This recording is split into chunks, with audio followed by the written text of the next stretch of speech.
Welcome to V Home TV.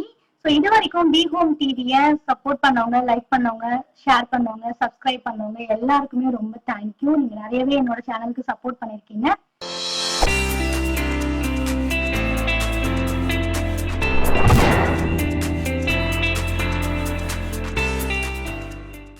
Friends, இந்த வீடியோல Amazon FBA and Amazon FBM so இந்த ரெண்டு செல்லிங் சேனலுக்கும் இருக்கிற டிஃபரன்சஸ் என்னென்ன, கம்பேரிஷன் என்னென்ன அப்படின்னு தான் டீட்டெயில்டா பார்க்க போறீங்க. இது மட்டும் இல்லாம யாரெல்லாம் FBAல அவங்க ப்ராடக்ட்டை சேல் பண்ணலாம், யாரெல்லாம் FBMல மட்டும்தான் அவங்க ப்ராடக்ட்டை சேல் பண்ணணும், ஸோ எந்த மாதிரியான ப்ராடக்ட்டை சூஸ் பண்ணிருக்கவங்களுக்கு இந்த ரெண்டு செல்லர் பேனல்லையும் எது ஆப்டா இருக்கும், இந்த ரெண்டு சேனல்ல எது பெஸ்டா இருக்கும் அப்படின்னு A to Z டீடைல்ஸ் தான் இந்த வீடியோல பார்க்க போறீங்க. ஸோ வீடியோவை ஸ்கிப் பண்ணாம லாஸ்ட் வரைக்கும் பாருங்க. இதுக்கு ப்ரீவியஸ் வீடியோஸ் பாத்தீங்க அப்படின்னா Amazon FBA அப்படிங்கறத பத்தியும் Amazon FBM அப்படிங்கறத பத்தியும் நான் தனித்தனியா வீடியோஸ் போஸ்ட் பண்ணிருக்கேன். இது மட்டும் இல்லாம யாரெல்லாம் எவ்வளவு பெர்சன்டேஜ்ல Amazon FBA அண்ட் FBMல அவங்க ப்ராடக்ட்டை சேல் பண்றாங்க, ஓவராலா எவ்வளவு செல்லர்ஸ் அந்த சேனல்ல அவங்களுடைய ப்ராடக்ட்டை சேல் பண்றாங்க அப்படிங்கிற டீடைல்ஸையும் நான் போஸ்ட் பண்ணிருக்கேன். ஸோ ப்ரீவியஸ் வீடியோஸ் பார்க்காதவங்க கண்டிப்பா வீடியோஸ் பாருங்க. ஸோ இந்த வீடியோஸ் பொறுத்த வரைக்கும் பாத்தீங்க அப்படின்னா FBA அண்ட் FBM ரெண்டு சேனலுக்கும் இருக்கிற கம்பேரிஷன் என்னென்ன, டிஃபரன்சஸ் என்னென்ன, யாருக்கெல்லாம் இது சூட்டபிளா இருக்கும், அது மட்டும் இல்லாம ரெண்டுலயும் நடக்கிற ப்ராசஸ் என்னென்ன அப்படிங்கிற டீடைல் தான் பார்க்க போறீங்க.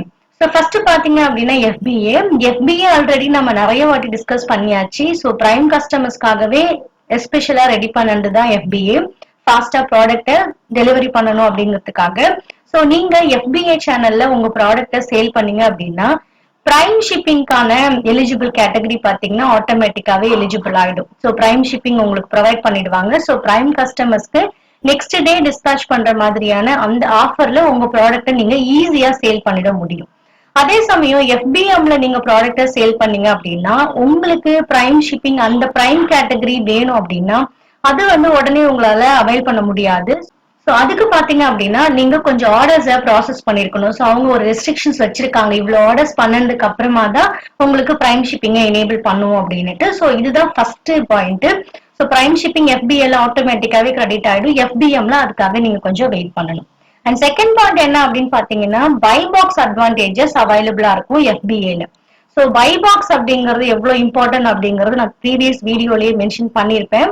அப்படி இல்லைனாலும் பை பாக்ஸ் அப்படிங்கிறது நீங்க இதுக்கு முன்னாடி சேனல்ல லிஸ்ட் பண்ணியிருந்தாலும் சரி, இல்ல நீங்க வேற ஏதாவது ஒரு கஸ்டமர் பேனல்ல ப்ராடக்ட் பர்ச்சேஸ் பண்ணிருக்கும் போதும் கவனிச்சிருப்பீங்க.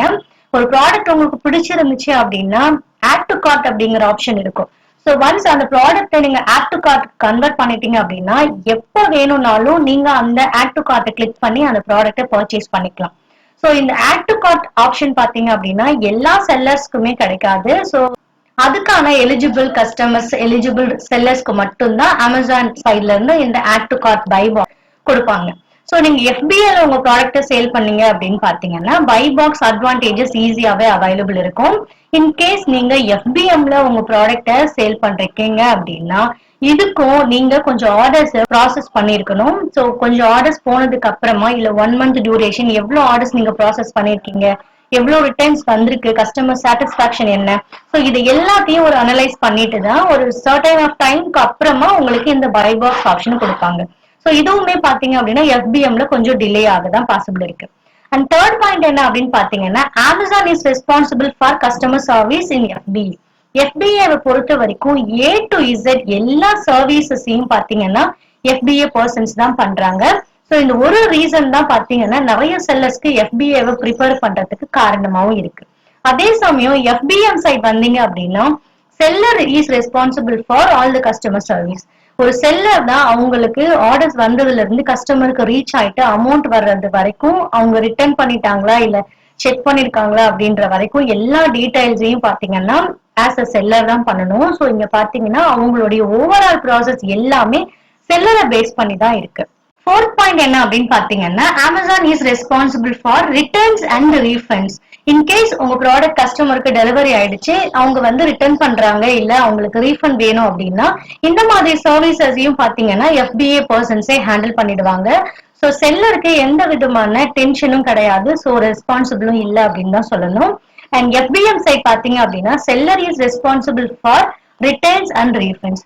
ஒருவேளை ஆர்டர்ஸ் கஸ்டமருக்கு டெலிவரி ஆயிடுச்சு, கஸ்டமர் அவங்க ரிட்டர்ன் பண்ண விரும்புறாங்க அப்படின்னாலும் அந்த ரிட்டர்ன் ப்ராசஸ் எல்லாத்தையுமே செல்லர் தான் ஹேண்டில் பண்ணி ஆகணும். இன்கேஸ் அமௌண்ட் ரீஃபண்ட் பண்றதா இருந்தாலும் அதையும் செல்லர் தான் ஹேண்டில் பண்ணி ஆகணும். சோ இந்த ப்ராசஸ் எல்லாமே FBM இருந்துச்சு அப்படின்னா செல்லர் தான் ரெஸ்பான்சிபிள். அண்ட் ஃபிஃப்த் பாயிண்ட் பாத்தீங்க அப்படின்னா Amazon is responsible for order performances. Like order அவங்களுக்கு வந்துருச்சா, ஆன் டைம் டெலிவரி ஆயிடுச்சா, கேன்சலேஷன் ஏதாவது இருக்கா. ஸோ இந்த ப்ராசஸ் ஆர்டர் ரிலேட்டடான எல்லா ப்ராசஸ்க்குமே பாத்தீங்கன்னா Amazon சைட்ல இருந்து தான் சர்வீஸ் பண்றாங்க. ஸோ அவங்களே அதை பேலன்ஸ் பண்ணிடுவாங்க. இன்கேஸ் FBMல ப்ராடக்ட் சேல் பண்றீங்க அப்படின்னா seller is responsible for order performances. உங்களுக்கு ஒரு ஆர்டர் வந்துருச்சா, ஆன் டைம்க்கு நீங்க டிஸ்பேச் பண்ணிருக்கீங்களா, ஆன் டைம்க்கு டெலிவரி ஆயிடுச்சா, கஸ்டமர் ஃபீட்பேக் கொடுத்திருக்காங்களா, கஸ்டமர்கிட்ட இருந்து அமௌண்ட் உங்க அக்கௌண்ட்டுக்கு கிரெடிட் ஆயிடுச்சா, இல்ல கேன்சலேஷன் ஏதாவது ப்ராசஸ் அவங்க பெண்டிங் வச்சிருக்காங்களா. சோ இந்த ரீசன்ஸ், இந்த டீடைல்ஸ் எல்லாத்தையும் பாத்தீங்க அப்படின்னா ஆஸ் அ செல்லர் தான் FBMல ஹேண்டில் பண்ணி ஆகணும். சோ இதுதான் பாத்தீங்கன்னா ரெண்டுத்துக்கும் இருக்கிற டிஃபரன்சஸ்.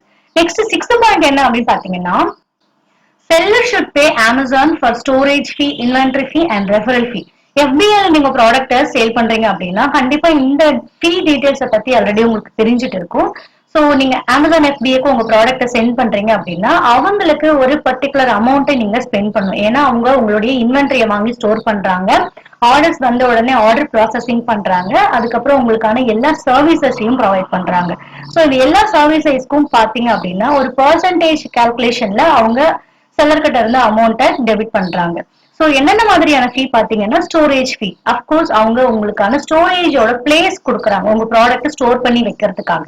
நெக்ஸ்ட் இன்வென்டரி ஃபீ. உங்களுடைய இன்வென்டரியா அவங்க தான் மெயின்டைன் பண்றாங்க. நீங்க 100 யூனிட் சென்ட் பண்றீங்க அப்படின்னா ஒரு 50 யூனிட் சேல் ஆயிருக்கு அப்படின்னா அந்த 50 யூனிட்ஸையும் அவங்க பேலன்ஸ் பண்றாங்க.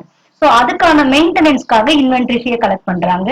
And referral fee. ரெஃபரல் ஃபீ அப்படிங்கிறது ஆஸ் யூஷுவல் ஆர்டர் ப்ராசஸிங் பண்றதுக்காக Amazon சைட்ல இருந்து கலெக்ட் பண்ற ஃபீ. சோ இந்த 3 டைப்ஸ் ஆஃப் ஃபீஸையும் நீங்க FBAல இருந்தீங்க அப்படின்னா சென்ட் பண்ணணும்.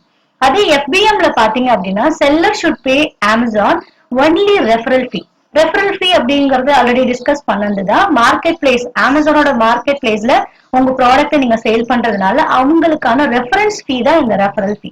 சோ இது வந்து எல்லா செல்லர் பேனலுக்குமே அப்ளிகபிள் தான். சோ இந்த ஃபீஸ் மட்டும் FBMல சேல் பண்ணீங்கன்னா போதும். மற்ற ஸ்டோரேஜ் ஃபீ, இன்வென்டரி ஃபீ எதுவும் நீங்க இங்க பே பண்ண தேவையில்லை. நெக்ஸ்ட் செவன்த்ல இருக்கிறது என்ன அப்படின்னு பாத்தீங்கன்னா better for small and light wait products. So இந்த ஒரு பாயிண்ட் தான் ஓவராலாவே இம்பார்ட்டன்ட் திங்ஸ். நீங்க FBAல ப்ராடக்ட சேல் பண்ணோம் அப்படின்னு நினைச்சீங்க அப்படின்னா நீங்க சேல் பண்ற product small and light weight ப்ராடக்ட்ஸா இருந்துச்சு அப்படின்னா ஃபர்ஸ்ட் ப்ரிஃபரன்ஸ் கொடுங்க. ஏன்னா நீங்க ப்ராடக்ட சேல் பண்றது மட்டும் இல்லாம கொரியர்ல டிஸ்பேச் பண்ணுவாங்க. சோ அந்த வெயிட்டுக்கு ஏத்த மாதிரியான கொரியர் சார்ஜஸ் அவங்க கலெக்ட் பண்ணுவாங்க. அது மட்டும் இல்லாம ஸ்டோரேஜ் அப்படின்னு வரும்போது நீங்க 100 யூனிட்ஸ் அப்படின்னா ஒரு சின்ன பேக்ல போட்டு உங்களால சென்ட் பண்ணிட முடியும். இதுவே நீங்க ஒரு ஹெவி ப்ராடக்ட்ஸ் இல்ல ஓவர் சைஸ்டு ப்ராடக்ட் சென்ட் பண்ணீங்க அப்படின்னா ஸ்டோரேஜ்க்கான கெப்பாசிட்டி அதிகமாகும். சோ ஸ்டோரேஜ் பிளேஸ்க்கான கெப்பாசிட்டி அதிகமாகும் போது பாத்தீங்க அப்படின்னா அந்த அதிகமான பிளேசஸ்க்கும் சேர்த்து நீங்க ஸ்டோரேஜ் ஃபீயை பே பண்ணுவீங்க. சோ FBA அப்படிங்கும் போது நீங்க ஃபீஸ் நிறைய பே பண்ணணும் அப்படிங்கறதுனால ஸ்மால் ப்ராடக்ட்ஸா இருக்கு, லைட் வெயிட் ப்ராடக்ட்ஸா இருக்கு அப்படின்னா நீங்க கண்டிப்பா FBA ப்ரிஃபர் பண்ணுங்க. சேல்ஸ் எவ்வளவு சீக்கிரமா நடக்குதோ அந்த அளவுக்கு உங்களுக்கு ப்ராடக்ட்ஸும் மூவ் ஆயிட்டே இருக்கும். அண்ட் FBM பாத்தீங்க அப்படின்னா better for heavy and over sized products. So FBM பாத்தீங்க அப்படின்னா நீங்க என்ன ஒரு பெரிய சைஸ்ல இருக்கிற ப்ராடக்ட்டோ இல்ல ரொம்ப வெயிட்டா இருக்கிற ப்ராடக்ட்ஸா இருந்துச்சு, நீங்க செலக்ட் பண்ணிருக்கிற ப்ராடக்ட்ஸ், லிஸ்ட் பண்ணிருக்கிற ப்ராடக்ட்ஸ் அப்படின்னா கண்டிப்பா FBMல சேல் பண்ணுங்க. அதுக்கு ஃபர்ஸ்ட் பாத்தீங்க அப்படின்னா டெலிவரி சார்ஜ் தான். சோ ப்ராடக்டோட வெயிட்ட பேஸ் பண்ணி தான் கொரியர் பார்ட்னர் அவங்களுடைய டெலிவரி சார்ஜஸ கலெக்ட் பண்றாங்க. சோ ப்ராடக்ட்டுக்கு வெயிட்டுக்கு ஏத்த மாதிரி அது டிஃபரன்ஸ் ஆகும். சோ இன்கேஸ் நீங்க FBAல சென்ட் பண்ணீங்க அப்படின்னா டெலிவரி சார்ஜ்லயே மொத்தமும் போயிடும். ப்ராஃபிட் அப்படின்னு பாத்தீங்கன்னா எதுவுமே இருக்காது. So heavy and over sized products நீங்க லிஸ்ட் பண்ணிருக்கீங்க, சேல் பண்றீங்க அப்படின்னா கண்டிப்பா FBM மட்டும் ப்ரிஃபர் பண்ணுங்க. ஏன்னா அப்பதான் ஸ்டோரேஜ் எப்படி நீங்க பண்ணலாம், இன்வென்டரி எப்படி மெயின்டைன் பண்ணலாம், சோ அந்த நாலேஜும் உங்களுக்கு இருக்கும். அதே சமயம் டிஸ்பேச் பண்ணும்போது நீங்க எப்படி கேர்ஃபுல்லா உங்க ப்ராடக்ட பேக் பண்ணணும், டிஸ்பேச் பண்ணணும் அப்படிங்கறத நீங்க உங்களுடைய ரெஸ்பான்சிபிள வச்சுட்டு சென்ட் பண்ண முடியும். சோ அப்போ இதனால என்ன பண்ண முடியும் அப்படின்னா அந்த ப்ராடக்ட் டேமேஜ் ஆகுறதையோ இல்ல ரீஃபண்ட் ரிட்டர்ன் வர்றதையோ அவாய்ட் பண்ணிட முடியும். சோ நீங்க சூஸ் பண்ணிருக்கிற product heavy and over sized ப்ராடக்ட்ஸா இருந்துச்சுன்னா கண்டிப்பா நீங்க FBM ப்ரிஃபர் பண்ணுங்க. அப்பதான் ஆர்டர்ஸ்க்கு ஏத்த மாதிரியான ப்ராஃபிட்டை நீங்க ரீச் பண்ண முடியும். சோ இந்த ஒரு பாயிண்ட் ரொம்பவே நீங்க மைண்ட் செட்ல வச்சுக்க வேண்டிய பாயிண்ட். நீங்க FBA அண்ட் FBM கன்ஃபியூஷனா இருந்தீங்க அப்படின்னா இந்த ப்ராடக்ட் இந்த கேட்டகரியில பாத்தீங்க அப்படின்னா உங்களுக்கு ஒரு நல்ல கிளாரிபிகேஷன் கிடைக்கும். நெக்ஸ்ட் பாத்தீங்கன்னா storage fees will increase on holiday season on FBA. So FBAல ஆல்ரெடி ஸ்டோரேஜ் ஃபீஸ் அவங்க கலெக்ட் பண்றாங்க. ஸோ இன்கேஸ் ஹாலிடேஸ் வருது, ஸோ ரொம்ப நாளா சேல்ஸ் வரல அப்படின்னாலும் கண்டிப்பா நீங்க அந்த டைமுக்கும் ஸ்டோரேஜ் ஃபீஸை பே பண்ணி தான் ஆகணும். ஸோ ஹாலிடே டைம்ல எப்படி இருக்குன்னு பாத்தீங்கன்னா அந்த ஸ்டோரேஜ் ஃபீஸ் வந்து மேபி இன்க்ரீஸ் பண்றதுக்கான பாசிபிலிட்டிஸ் நிறையவே இருக்கு. ஸோ எல்லா டைம்லயும் இன்க்ரீஸ் பண்ணுவாங்கன்னு சொல்ல முடியாது. ஸோ அந்த சீசன்ஸ் டைம்ஸ்ல பாத்தீங்க அப்படின்னா அவங்க இன்க்ரீஸ் பண்றதுக்கான பாசிபிலிட்டிஸ் நிறையவே இருக்கு. அதே சமயம் FBMல பாத்தீங்க அப்படின்னா no storage fees. So seller தான் அவங்க ப்ராடக்ட்டை ஸ்டோர் பண்ண போறாரு. ஸோ அதுக்காக எந்த ஒரு அமௌண்ட்டுமே அவர் எடுத்துக்க போறது கிடையாது. ஸோ இங்க ஸ்டோரேஜ் ஃபீ அப்படின்னு செல்லருக்கு எந்த விதமான அமௌண்ட்டும் இங்க டெபிட் ஆகுறது இல்லை. நெக்ஸ்ட்ல இருக்கிறது பாத்தீங்கன்னா Amazon will not have inventory control. So inventory பாத்தீங்க அப்படின்னா நீங்க ஒரு 100 யூனிட் சென்ட் பண்ணிருக்கீங்க அப்படின்னா நெக்ஸ்ட் டைம் நீங்களா எப்போ ரீஃபில் பண்றீங்களோ அப்பதான் Amazon அவங்க உங்களுடைய இன்வென்ட்ரிய வாங்குவாங்க. அதுக்கு முன்னாடி 50 யூனிட் சேல் ஆயிடுச்சு, இல்ல 99 யூனிட் சேல் ஆயிடுச்சு, 1 யூனிட் தான் இருக்கு, ஸோ நீங்க சீக்கிரமா ரீஃபில் பண்ணுங்க அப்படிங்கிற மாதிரியான எந்த ஒரு இன்ஸ்ட்ரக்ஷன்ஸும் Amazon சைட்ல இருந்து உங்களுக்கு வராது. So Amazon will not have inventory control. அவங்க கிட்ட எந்த கண்ட்ரோலும் கிடையாது. ஒன்ஸ் இன்வென்ட்ரி காலி ஆயிடுச்சா இல்ல இன்வென்ட்ரி எவ்வளவு லோவா இருக்குன்னு பார்த்துட்டு செல்லர் தான் அதை ரீஃபில் பண்ணணும். அதே சமயம் FBMல பாத்தீங்க அப்படின்னா seller has full inventory control. So இப்போ ஒரு 100 யூனிட்ஸ் அவர் வச்சிருக்காங்க அப்படின்னா எப்போ வந்து கம்மி ஆகுது, எப்போ ஃபில் பண்ணணும், எப்போ வந்து இன்வென்ட்ரிய பேலன்ஸ் பண்ணா போதும் அப்படிங்கிற எல்லா கண்ட்ரோலும் பாத்தீங்க அப்படின்னா செல்லர் கிட்ட இருக்கும். ஸோ அவருக்கு எந்த டைம்ல அவங்க ப்ராடக்ட்டை ரீஃபில் பண்ணுங்கிற நாலேஜ் இருக்கும். அவருக்கு தேவைன்னா இன்வென்ட்ரிய ரீஃபில் பண்ணாமலே அவங்க ப்ராடக்ட்டை வெளியில இருந்து வாங்கி கூட சென்ட் பண்ண முடியும். ஸோ இந்த மாதிரியான ஃபுல் கண்ட்ரோல் பாத்தீங்க அப்படின்னா FBMல செல்லர்ஸ் கிட்ட தான் இருக்கு. நெக்ஸ்ட் பாயிண்ட் பாத்தீங்கன்னா லெஸ் கண்ட்ரோல் இன் கஸ்டமர் எக்ஸ்பீரியன்ஸ். ஸோ FBAல நீங்க ப்ராடக்ட்டை சேல் பண்ணீங்க அப்படின்னா கஸ்டமர் கூட இருக்கிற இன்ட்ராக்ஷன்ஸ் ரொம்பவே கம்மி ஆயிடும். ஏன் அப்படின்னு பாத்தீங்கன்னா FBAல இருக்கிற பர்சன்ஸ் தான் உங்களுடைய கஸ்டமர் சர்வீஸ், உங்களுடைய ஆர்டர் சர்வீஸ் எல்லா ப்ராசஸையும் பண்றாங்க. ஸோ இதனால கஸ்டமர்ஸ் கொடுக்குற ஃபீட்பேக்கோ இல்ல கஸ்டமர் ஏதாவது குவரி ரேஸ் பண்றாங்கன்னா நீங்க அவங்களுக்கு ரிப்ளை பண்ண மாட்டீங்க. ஸோ அந்த எக்ஸ்பீரியன்ஸ் பாத்தீங்கன்னா உங்ககிட்ட இருக்காது. ஸோ FBAயோட கண்ட்ரோல்ல இருக்கும். ஸோ அதனால பாத்தீங்க அப்படின்னா உங்களுக்கு லெஸ் எக்ஸ்பீரியன்ஸ் தான் இருக்கும். அதே சமயம் FBMல பாத்தீங்க அப்படின்னா A to Z இங்க செல்லர் தான் ரெஸ்பான்சிபிள் அப்படிங்கிறதுனால கஸ்டமர் ஒரு குவரி ரேஸ் பண்ணாலோ இல்ல ஏதாவது ஒரு டவுட்ஸ் கேட்டிருந்தாலோ ப்ராடக்ட் பத்தின எக்ஸ்ட்ரா கிளாரிபிகேஷன் கேட்டிருக்காங்கனாலும் இல்ல அவங்க ஏதாவது உங்க ப்ராடக்ட்டுக்கு சஜஷனோ இல்ல ஃபீட்பேக்கோ கொடுக்குறாங்க அப்படின்னாலும் ஸோ எல்லா கஸ்டமர் எக்ஸ்பீரியன்ஸையும் பாத்தீங்கன்னா நீங்க எக்ஸ்பீரியன்ஸ் பண்ண முடியும். ஸோ ஃபுல் அண்ட் ஃபுல் செல்லரோட கண்ட்ரோல் இருக்கிறதுனால கஸ்டமர் என்ன சொல்ல வராங்க அப்படிங்கறது நீங்க அந்த டைம்க்கே கேட்ச் பண்ணிட முடியும். ஸோ ஏதாவது அப்ளிகபிள் சேஞ்சஸ் பண்ணணும் அப்படின்னாலும் நீங்க உடனே உங்க இன்வென்ட்ரியில பண்ண முடியும். ஸோ FBAல அந்த மாதிரி பண்ண முடியாது. நெக்ஸ்ட் பாத்தீங்கன்னா வெரி ஸ்ட்ரிக்ட் இன் பேக்கேஜிங் மெட்டீரியல். ஒன்ஸ் நீங்க உங்க ப்ராடக்ட் FBAக்கு சென்ட் பண்றீங்க அப்படின்னா கண்டிப்பா அவங்க பிராண்டட் பேக்கேஜிங் மெட்டீரியலை தான் ப்ரிஃபர் பண்ணுவாங்க. ஏன்னா Amazon அப்படிங்கிறது ஒரு பிராண்ட், அந்த பிராண்டுக்காக தான் கஸ்டமர்ஸ் அங்க ஆர்டர் பிளேஸ் பண்றாங்க. ஸோ FBA அப்படிங்கும் போது நெக்ஸ்ட் டேவே கஸ்டமருக்கு டிஸ்பேச் பண்ணி ஆகணும். ஸோ அதனால பாத்தீங்கன்னா inner and outer packing material ரெண்டுமே Amazon பிராண்டட் மெட்டீரியலா இருக்கணும் அப்படிங்கிறது தான் அவங்க ரெஃபர் பண்ணுவாங்க. ஸோ கம்பல்சரி நீங்க பிராண்டட் மெட்டீரியல் பேக் பண்ணி தான் உங்க இன்வென்ட்ரிய Amazon FBAக்கு சென்ட் பண்ணணும்.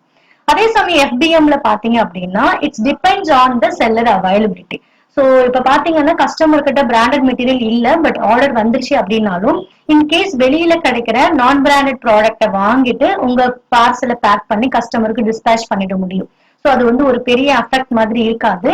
இந்த மாதிரி FBAல பண்ண முடியாது. ஸோ செல்லர் கிட்ட இன்கேஸ் பிராண்டிங் மெட்டீரியல் ஷார்ட் லிஸ்டா இருக்கு அப்படின்னா அவரு நான் பிராண்டட் பேக்கிங் மெட்டீரியலை யூஸ் பண்ணிட முடியும். ஸோ இந்த ஒரு கண்ட்ரோல் பாத்தீங்க அப்படின்னா செல்லருக்கு இருக்கு. லாஸ்ட் பாயிண்ட் பாத்தீங்க அப்படின்னா பெஸ்ட் ஃபார் பிராண்ட்ஸ். ஸோ Amazonனாலும் சரி FBAனாலும் சரி அந்த பிராண்ட் நேம்காக தான் கஸ்டமர்ஸ் ஆர்டர் பிளேஸ் பண்றாங்க. ஸோ இங்க நம்மளோட ப்ராடக்டை விடவும் Amazonல ப்ராடக்ட் கிடைக்குது, அதே சமயம் FBAல ப்ராடக்ட் கிடைக்குது. ஸோ இந்த பிராண்ட்ஸ்க்காக தான் நிறைய சேல்ஸ் நடக்குது. ஸோ அதுக்காக தான் இந்த FBAல நிறைய பேர் நிறைய செல்லர்ஸ் அவங்க ப்ராடக்ட்டை சேல் பண்றாங்க. ஸோ நீங்களும் இந்த ப்ராடக்ட் கேட்டகரி சூஸ் பண்ணும்போது பர்ஃபெக்டான ப்ராடக்ட்ஸ் தான் நீங்க வச்சிருக்கீங்க அப்படின்னா கண்டிப்பா FBAல சேல் பண்ணலாம். ஏன்னா அந்த பிராண்டுக்காக நிறைய சேல்ஸ் நடக்கும் கம்பேரிட்டிவ்லி FBM. அதே மாதிரி FBM எதுக்கு பெஸ்ட் அப்படின்னு பாத்தீங்கன்னா best for over sized products. So ஈஸியா உங்க ப்ராடக்ட்டை ஹேண்டில் பண்ண முடியாது, கொஞ்சம் கேர்ஃபுல்லா ஹேண்டில் பண்ணணும், பேக்கிங் நல்லா பண்ணணும், டிஸ்பேச் பண்ணும்போது இன்னும் கொஞ்சம் கேர்ஃபுல்லா இருக்கணும், டெலிவரி ஆகிற வரைக்கும் கொஞ்சம் கேர்ஃபுல்லா இருக்கணும். ஸோ இந்த மாதிரியான எல்லா கண்டிஷன்ஸ்லயும் உங்க ப்ராடக்ட்ஸ் இருந்துச்சு அப்படின்னா ஓவர் சைஸ்டா இருக்கு, ஹெவி ப்ராடக்ட்ஸா இருக்கு அப்படின்னா கண்டிப்பா FBM ப்ரிஃபர் பண்ணுங்க. சோ நீங்க இந்த ப்ராடக்ட் FBA ல சென்ட் பண்ணீங்க அப்படின்னா அவங்க எப்படி ஹேண்டில் பண்றாங்கன்னு தெரியாது. அதுவே நீங்க ஆஸ் அ செல்லரா உங்க ப்ராடக்ட்டை டிஸ்பேச் பண்ணும்போது நீங்க 100% கேர்ஃபுல்லா உங்க ப்ராடக்ட்டை டிஸ்பேச் பண்ண முடியும். அதே குட் கண்டிஷன்ல கஸ்டமருக்கு ரீச் ஆகிறதையும் கன்ஃபார்ம் பண்ண முடியும். So this is best for oversized products. So overall பாத்தீங்கன்னா Amazon FBA and FBM previous வீடியோல டிஸ்கஸ் பண்ண மாதிரி தான். ஸோ நிறைய செல்லர்ஸ் அவங்களுடைய ப்ராடக்ட்டை ரெண்டு சேனல்லையுமே செல் பண்றாங்க. ஸோ ரெண்டு சேனல்லையுமே அவங்க அமௌண்ட்டை ஏர்ன் பண்றாங்க. ஒரு சிலர் பாத்தீங்கன்னா FBA ரொம்ப சக்சஸ்ஃபுல்லா இருக்கும். அதே சமயம் ஒரு சிலருக்கு பாத்தீங்கன்னா FBA நான் போட்டும் கூட எனக்கு சேல்ஸ் நடக்கல அப்படிங்கிற செல்லர்ஸையும் நம்ம பார்த்திருக்கோம். FBMலயும் அதே மாதிரி தான். FBA சேல் பண்ணாதான் ப்ராடக்ட் சேல் ஆகும், ஆர்டர்ஸ் நிறைய வரும், ப்ராஃபிட் நிறைய வரும், அந்த மாதிரியான மேண்டேட்டரியான ரீசன்ஸ் எதுவுமே கிடையாது. FBMலயும் நீங்க ப்ராடக்ட்டை ப்ராப்பரா சேல் பண்ணீங்க அப்படின்னா நீங்க நினைச்ச அளவுக்கு ப்ராஃபிட் வரும் அப்படிங்கறதுதான் இந்த பாயிண்ட்ஸ்ல இருந்து உங்களுக்கு தெரிஞ்சிருக்கும். ஸோ FBA சூஸ் பண்றீங்க அப்படின்னா ப்ராடக்ட்டை மைண்ட் செட்ல வச்சுக்கோங்க. நீங்க light weight products and small products, easily handled products நீங்க சூஸ் பண்றீங்க அப்படின்னா FBAக்கு ப்ரிஃபர் பண்ணுங்க. இன் கேஸ் உங்க ப்ராடக்ட் கொஞ்சம் ஹேண்டில் வித் கேர் மாதிரியே இருக்கு, கொஞ்சம் ஹெவியா இருக்கு, ஓவர் சைஸ்டா இருக்கு, ஸோ அதை ப்ராப்பரா டிஸ்பேச் பண்ணணும் அப்படிங்கிற மாதிரியான கேட்டகரியில இருந்துச்சு அப்படின்னா கண்டிப்பா FBM ப்ரிஃபர் பண்ணுங்க. ஸோ இதுதான் ஓவராலா FBA அண்ட் FBM ரெண்டு சேனலுக்கும் இருக்கிற டிஃபரன்சஸ், கம்பேரிஷன்ஸ் அண்ட் என்னென்ன ப்ராசஸ் நடக்குது அப்படிங்கிறது. இனி நீங்க உங்க ப்ராடக்ட்டை FBA சேல் பண்ணுமா இல்ல FBM சேல் பண்ணுமா அப்படின்னு சூஸ் பண்ணி உங்க ப்ராடக்ட்டை சேல் பண்ணுங்க. ஓகே ஃப்ரெண்ட்ஸ், இந்த வீடியோ உங்களுக்கு யூஸ்ஃபுல்லா இருந்திருக்கும் அப்படின்னு நான் நினைக்கிறேன். உங்களுக்கு பிடிச்சிருக்கும் அப்படின்னு நினைக்கிறேன். பிடிச்சிருந்தா கண்டிப்பா லைக் பண்ணுங்க, ஷேர் பண்ணுங்க. உங்களுடைய சஜஷன் அண்ட் கமெண்ட்ஸை கமெண்ட் பாக்ஸ்ல மறக்காம கமெண்ட் பண்ணுங்க. இதே மாதிரி அப்டேட்டடான வீடியோஸ் பார்க்கணும் அப்படின்னா இகாம் ஜெனக்ஸ் தமிழ் சேனலை சப்ஸ்கிரைப் பண்ணிடுங்க.